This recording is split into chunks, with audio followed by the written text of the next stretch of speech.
In 1932, Georgia-born Eunice Hunton Carter became the first African-American woman to graduate from Fordham Law School, then went on to become the first African-American woman in New York to serve as Assistant District Attorney.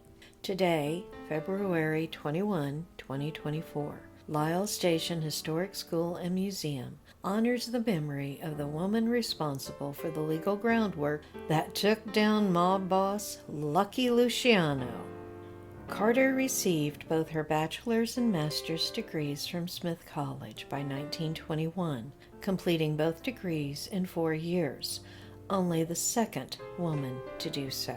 She originally pursued a career as a social worker, but also was known as a writer and political campaigner. Married with a son, she then decided to pursue a law degree and became the second female African-American graduate of Fordham Law School in 1932, passing the bar exam the next year. The New York Republican Party nominated her to represent the 19th District in their state assembly in 1934. She was the first African American nominated for that office and focused her campaign on reducing the age limit for pensions, enforcing tenement housing legal standards compliance, continuing unemployment insurance, and opposing racial discrimination in government employment. The next year, Carter was either appointed by Mayor LaGuardia or volunteered to work with the New York Women's Court. While there, she primarily prosecuted prostitution cases. This is where she noticed an interesting coincidence. While different women were arrested, the same bail bondsmen and attorneys showed up in court, with arresting officers failing to appear or conveniently forgetting key information. Carter examined this coincidence and discovered a mob connection, which she took to the special prosecutor in charge of investigating the New York underworld, Thomas Dewey. Her diligent work led to a well-organized raid on 200 brothels. This time, the usual bail bondsman and attorney didn't show up for the women. They had been detained, and some of the women agreed to testify and link the mafia to the brothels.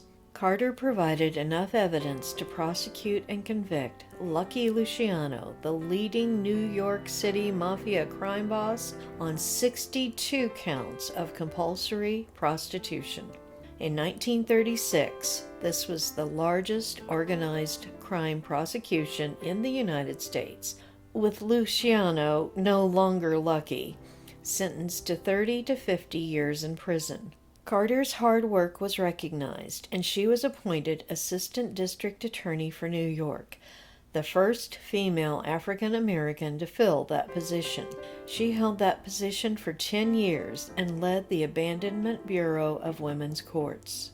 Carter then left to establish her own private practice and committed herself to social justice causes while working with the United Nations, serving as a leader in the YWCA, and serving with the National Council of Negro Women, as well as the NAACP, the National Urban League, and the National Council of Negro Women. Carter remained active until her death in 1970. Her grandson wrote and published her biography, Invisible: The Forgotten Story of the Black Woman Lawyer who took down America's most powerful mobster.